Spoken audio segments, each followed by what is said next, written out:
Buletin Didik 25 Disember bersama saya Tarushdie Muhammad Nazri. Assalamualaikum dan salam sejahtera.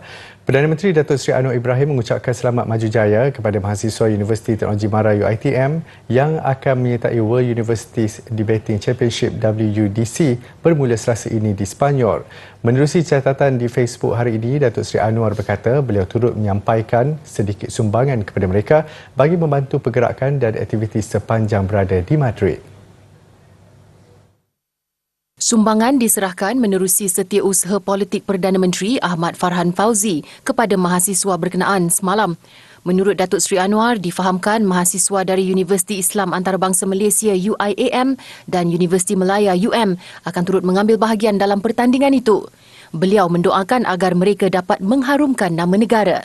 WUDC yang bermula pada 27 Disember ini hingga 4 Januari tahun depan akan berlangsung di Universidad Juan Carlos, Madrid, Sepanyol. Selaras dengan hasrat Menteri Pendidikan untuk melahirkan murid ceria, guru bahagia, Sekolah Bitara dan Negara Sejahtera mendorong dua sekolah kebangsaan Bohor Kedah dan SK Taman Kepong Kuala Lumpur mengadakan sesi lawatan penanda arasan. Program terbabit bertujuan untuk berkongsi ilmu pengetahuan, kemahiran dan pengalaman antara pentadbir dan guru sekolah terlibat. Guru Besar SK Kepong Halimi Mat Rasib berkata, lawatan penanda arasan adalah satu daripada elemen modul 5 iaitu refleksi dan penilaian yang terkandung dalam program transformasi sekolah 2025. Penanda aras juga adalah satu proses yang sistematik dan berterusan untuk mengenal pasti, mempelajari, mengubah suai dan melaksanakan amalan-amalan terbaik daripada organisasi yang sama serta organisasi yang lain. Antara yang turut hadir Guru Besar SK Bohor Zainab Mustafa, guru-guru dan barisan pentadbir sekolah. Program disediakan meliputi sesi perkongsian dan pembentangan serta persembahan murid. Beberapa orang guru SK Bohor ketika ditemu ramah mengakui terdapat beberapa inisiatif yang boleh diaplikasikan oleh mereka daripada pihak SK Taman Kepong. Pada kesempatan itu, SK Taman Kepong turut berkongsi hasil kerjasamanya dengan organisasi kerajaan serta bukan kerajaan. Pada masa sama, murid SK Taman Kepong turut mengadakan demonstrasi, pembelajaran digital, showcase inisiatif kemenjadian murid serta inisiatif kelestarian sekolah. Melalui program itu, kedua-dua buah sekolah berharap dapat meningkatkan lagi personaliti, imej dan kualiti kerja guru-guru selain meningkatkan pengetahuan dalam bidang tugas masing-masing. Faktor cuaca dan risiko pergerakan tanah antara cabaran dihadapi pasukan yang terlibat dalam operasi mencari dan menyelamat mangsa di tapak perkhemahan Fathers Organic Farm Batangkali, Selangor. Ketua Polis Negara Tan Sri Akhrisani Abdul Salim berkata, walaupun berdepan cabaran itu, pasukan penyelamat dapat menjejaki ke semua mangsa tragedi tanah runtuh berkenaan. Cuaca. Yang keduanya, yang menyebabkan kawasan bencana tersebut agak berisiko tinggi. Jadi itulah cabaran utama kita. Yang lain saya tidak nampak. Dari segi guna tenaga sumber manusia, kita berganding bahu secara rapat. Dari segi keperluan aset-aset jentera dan seumpamanya, kita tidak nampak sebarang masalah. Beliau berkata demikian pada sidang media di lokasi kejadian yang turut dihadiri Ketua Polis Selangor, Datuk Arjunaidi Muhammad, Timbalan Pengarah JBPM Selangor, Wan Muhammad Razali Wan Ismail dan Panglima 11 Brigadier Jeneral Fazal Abdul Rahman. Tambahnya, operasi SAR kejadian tanah runtuh tapak perkhemahan itu ditamatkan secara rasmi pada jam 12.30 hari tadi. Bagaimanapun, kerja-kerja melibatkan urusan teknikal masih dijalankan oleh jabatan dan agensi berkaitan. Ujarnya, operasi SAR di Batangkali ini boleh dijadikan rujukan dan contoh kepada kejadian bencana lain pada masa akan datang. Operasi tersebut diaktifkan sejak 16 Disember lalu selepas pihak JBPM menerima panggilan kecemasan kira-kira jam 2 pagi. 31 mangsa disahkan terkorban dalam tragedi tanah runtuh berkenaan sementara 61 individu selamat daripada keseluruhan 92 mangsa yang terlibat. Waris dua keluarga melibatkan 8 mangsa yang maut dalam tragedi tanah runtuh berkenaan menerima sumbangan keseluruhan RM80,000 daripada kerajaan. Ia disampaikan Setiausaha Politik Kanan kepada Perdana Menteri Datuk Seri Syamsul Iskandar Maakin di Kampung Macak Baru, Alur Gajah, Melaka siang tadi. Mewakili Perdana Menteri Datuk Seri Anwar Ibrahim, beliau menyerahkan sumbangan RM10,000 untuk setiap mangsa kepada waris keluarga terlibat Lai Hua Keong dan Tai Seng Fui. Walaupun ini merupakan ujian yang besar bagi mereka, tetapi kita harapkan sedikit sumbangan daripada Perdana Menteri dan Kerajaan dapat meringankan beban terutamanya kesedihan mereka yang terpaksa ditanggung oleh keluarga di atas pemergian yang begini ya, dan satu perkara yang tentunya amat menyedihkan. Hua Keong kehilangan anak lelakinya Lai Chi Sam dan menantu Lai Si Ting serta dua cucu Giselle Lai Yu Si 6 tahun dan Jonas Lai Zi Kai 2 tahun.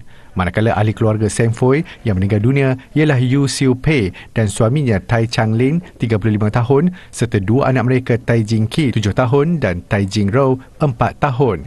Dalam pada itu, Datuk Seri Syamsul Iskandar berkata, Datuk Seri Anwar menzahirkan ucapan terima kasih serta menyanjung tinggi pengorbanan lebih 250 pegawai dan anggota pelbagai agensi yang terlibat dalam SAR di tapak tragedi itu. Perdana Menteri juga berharap komitmen tinggi yang ditunjukkan anggota SAR terbabit menjadi contoh kepada agensi lain untuk melakukan yang terbaik untuk negara.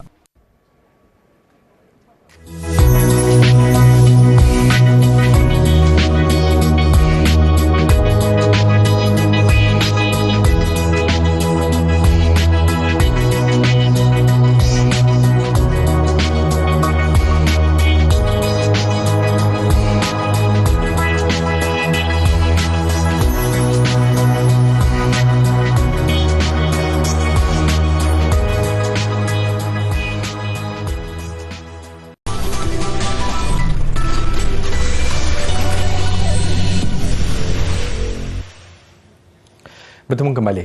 Kadang-kadang ketika musim cuti sekolah, ada ibu bapa yang pening kepala memikirkan aktiviti yang menarik untuk anak-anak. Situasi menjadi lebih rumit untuk anak-anak pada usia remaja yang sering menjadikan gadget sebagai rakan baik. Justru program Kiperku menyediakan platform terbaik untuk anak-anak ini berbakti dan mendekati dunia haiwan di zoo negara serta menyelami pengalaman sebagai pekerja di zoo.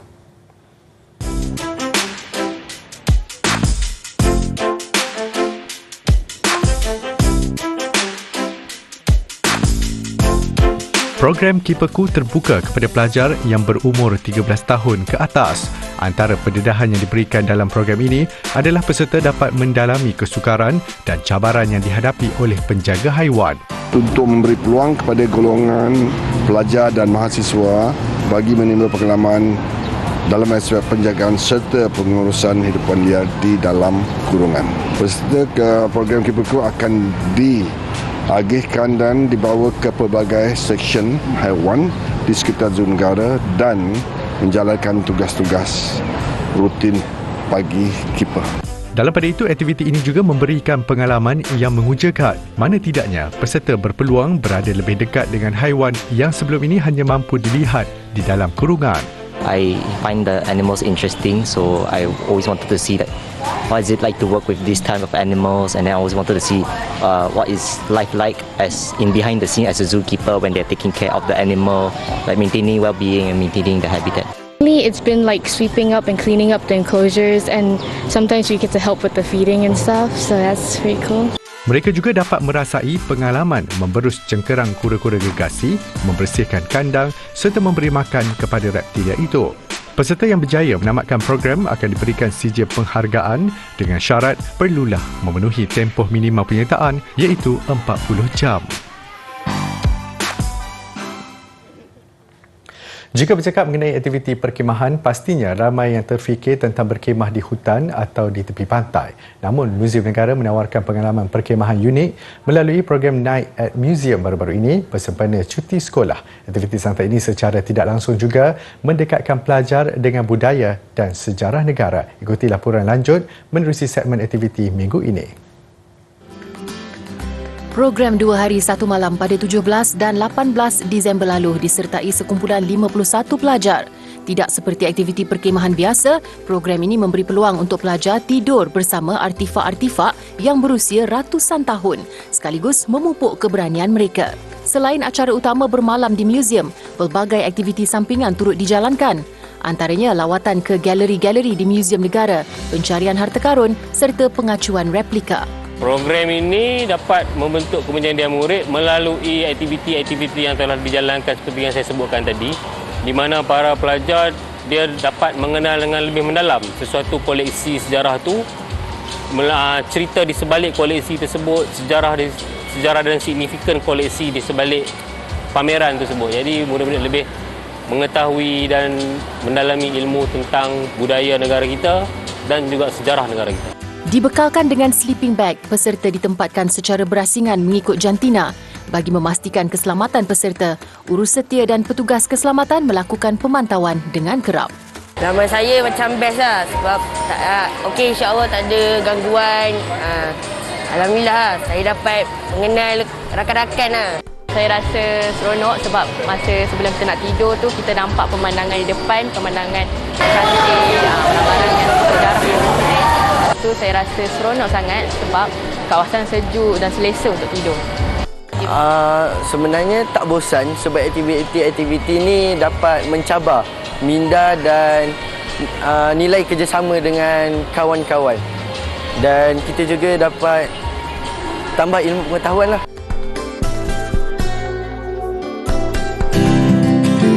Ini contoh keris-keris diraja yang mempunyai nilai-nilai sejarah. Okay, jadi kalau kita tengok sejarah Melayu, kita akan dapat satu zaman di mana dinasti bendahara, di mana apabila tamatnya Kesultanan Melayu Melaka, di mana beberapa ada putera daripada Kesultanan Melayu Melaka yang pergi lari ke Johor. Jadi apabila tamatnya dinasti tersebut diganti dengan dinasti bendahara. Jadi salah satu contohnya adalah yang terdapat di sinilah. Ini adalah satu keris yang bersejarah yang mempunyai tarikh dan juga yang mempunyai bilah yang terdapat nama baginda Sultan Abdul Jalil Riayat Shah yang berpengkalan ataupun berpusat di Riau lah ketika zaman pemerintahan baginda. Jadi tercatat juga ayat Al-Quran Innallaha ma'as-sabirin dan juga tahun beliau memerintah, maknanya tahun keris ini ditempalah yang bersamaan dengan 1712 Masihi. Jadi pada awal abad ke-18.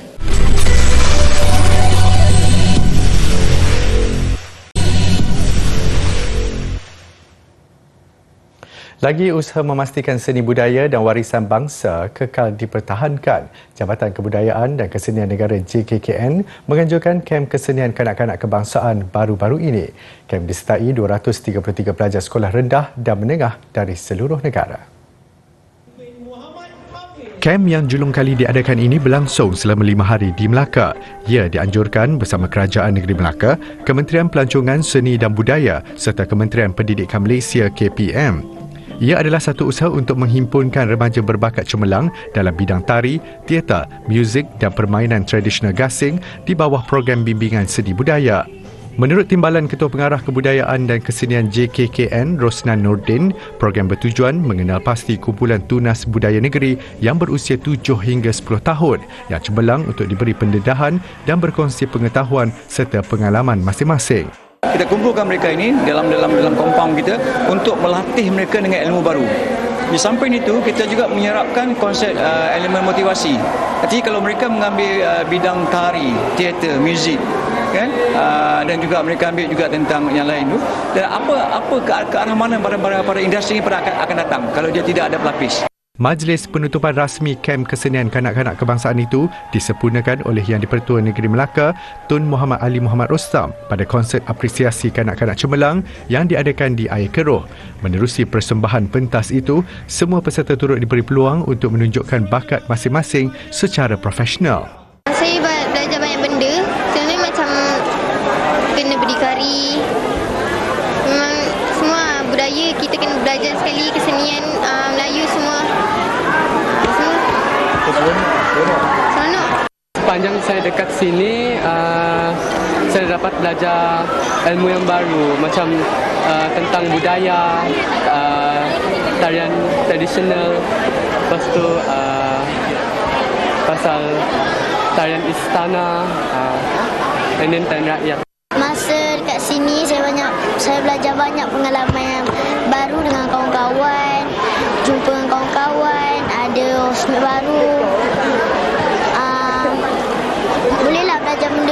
daripada benda yang lama-lama kita belajar tu, dapatlah benda baru kita belajar. Acara Gilang Gemilang itu turut disiarkan menerusi media sosial rasmi JKKN. Selepas 2 tahun tidak meraihkan Hari Natal secara terbuka akibat pandemik COVID-19, sambutan perayaan itu di Perkampungan Portugis Bandar Hilir, Melaka disifatkan agak meriah pada tahun ini. Jika sebelum ini tiada sebarang hiasan dibuat oleh penduduk, tahun ini setiap rumah dihias dengan pokok Krismas. Tidak kurang juga meriahnya di kawasan sekitar perkampungan itu yang turut dihias termasuk ucapan dalam bahasa Portugis lama yang menarik perhatian pengunjung. Dia meriah sikit sebab dah lama COVID. Tahun lepas pun kita ada sambutan, tapi ada banyak orang tu dia sedikit was-was. So bukan ramai yang balik mengunjung keluarga besar macam tu lah. Tapi tahun ni ramai. Macam semalam saya ingat dekat kampung aja ada dekat 10,000 orang mengunjung. Sebab orang yang datang tu melawat dekat kampung ni tak berhenti-henti. Marina yang ditemui di kediamannya menjelaskan tidak banyak perbezaan antara masyarakat Serani berketurunan Portugis di Melaka dengan penganut Kristian di negeri lain. Sebagaimana masyarakat lain di negara ini, katanya sambutan Krismas bermula dengan upacara keagamaan di gereja sebelum berkunjung ke rumah sanak saudara terdekat. Lazimnya, tradisi rumah terbuka diteruskan sehingga pada sambutan Tahun Baharu. Apa yang membezakan ialah juadah yang wajib disajikan oleh masyarakat Portugis pada setiap Krismas iaitu kari ayam dibel. Sementara itu, menantunya yang berketurunan India, Tivian Nadan menyifatkan merayakan Krismas buat pertama kali bersama keluarga baharunya itu sebagai satu pengalaman yang menarik. Ini kerana terdapat perbezaan tradisi sambutan antara keluarganya dan keluarga isterinya. Makanan beza, makanan tradisional tu yang beza lah. Biasa untuk Indian, biasa dia macam tosek, idli. Biasa untuk perayaan punya hari lah.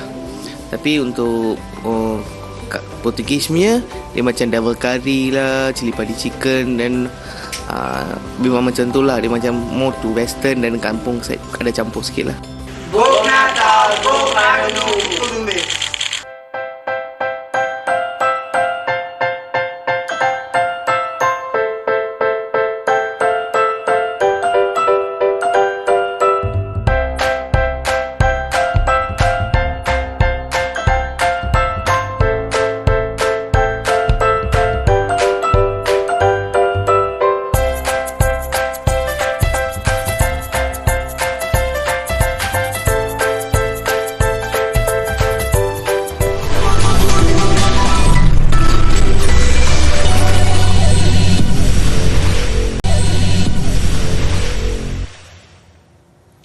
Sukan, skuad bola sepak Harimau Malaya berjaya mencatat kemenangan kedua berturut-turut dalam aksi kumpulan B saingan Piala AFF 2022 apabila menundukkan Laos 5-0 semalam.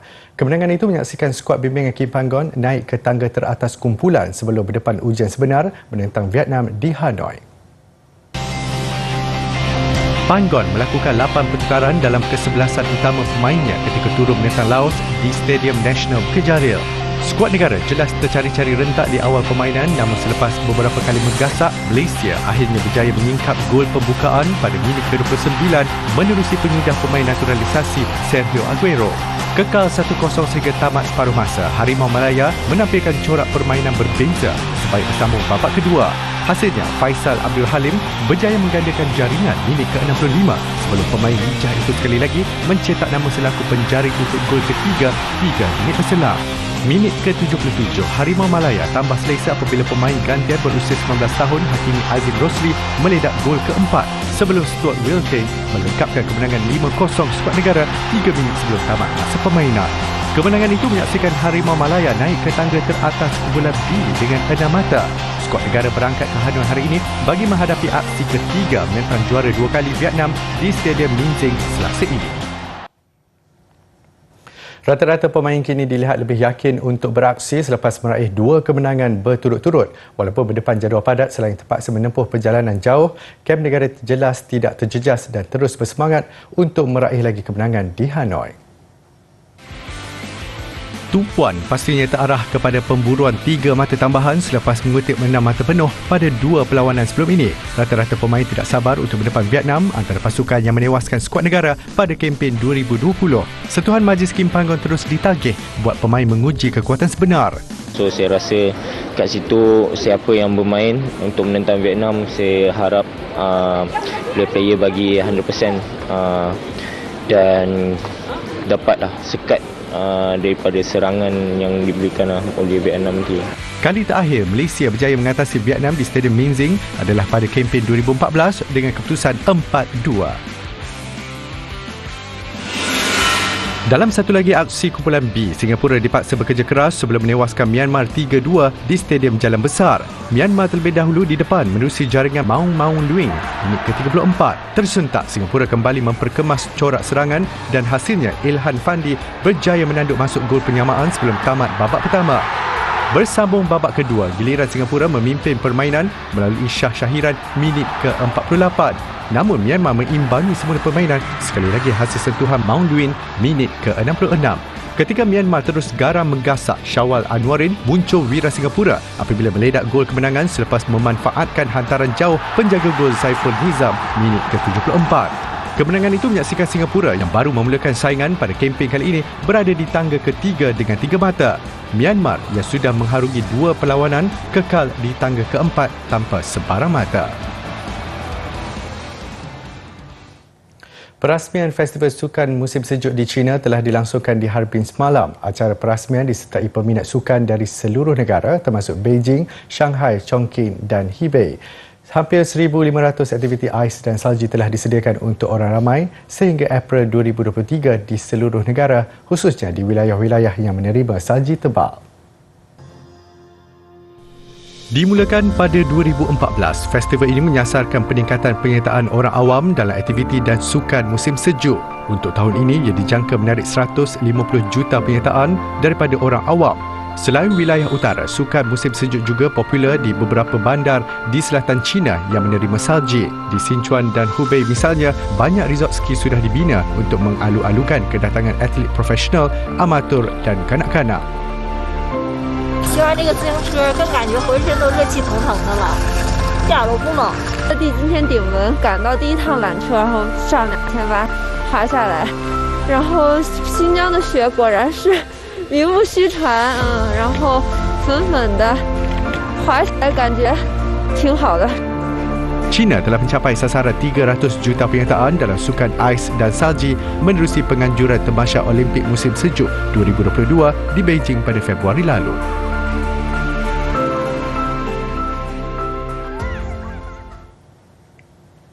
Paparan aksi Santa Claus bersama hidupan merin di Florida, Amerika Syarikat mengakhiri Buletin Didik yang bertujuan mengutip dana tahunan untuk kanak-kanak yang memerlukan. Saya Tarushdin Muhammad Nazri, selamat menyambut Hari Natal untuk semua yang meraihkannya. Salam hormat dan jumpa lagi.